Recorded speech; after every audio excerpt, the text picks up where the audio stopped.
federal government has announced a stimulus grant to New England Central and Rail of $50 million to rebuild the bridges, the rail bed of the line that goes from Brattleboro up to basically Montreal. This is going to be an enormous benefit to the revival of rail transportation in Vermont. It benefits passengers, it benefits freight.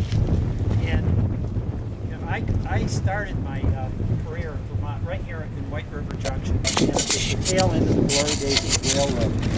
And Vermonters know that the historical connection that Vermont has to rail was vital in building the Vermont that we came to know and love.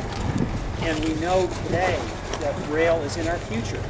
This $50 million is going to provide tremendous leverage for us to revive rail in Vermont that's going to have benefit, as I say, to passengers and to freight and to our economy and to livable communities. We all know the deal with rail. It's comfortable, it's convenient, it's user-friendly. It also is essential means of transportation if we're going to address global warming. It's an essential means of transportation if we're going to have livable communities. The congressional delegation worked very hard on this. We worked together.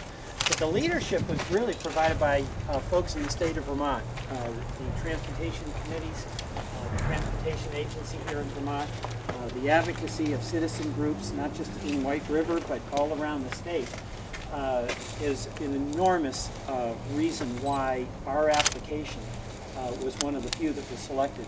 Just to give you an idea how competitive it is, about $55 billion in applications were made. About $8 billion were awarded. And our state is receiving $50 million to get this work underway. This is going to be tremendous short-term job creation. These are going to be good construction jobs to rebuild our rail beds, to help restore our bridges and do what's required so that we can have high-speed transportation on this line. The speed will go up to 79 miles an hour.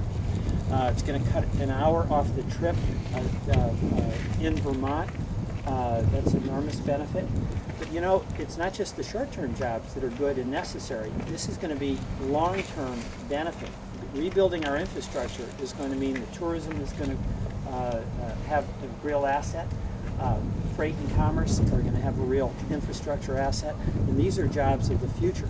And one of the things that many of us advocated for in the stimulus spending program was that beyond infrastructure, rail is obviously an essential component of that because it's short-term and long-term jobs.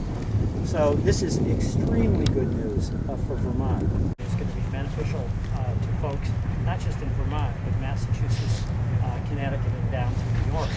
So this coordinated approach is just a sensible way to leverage the benefit for the maximum number of people at the least expense to the taxpayer.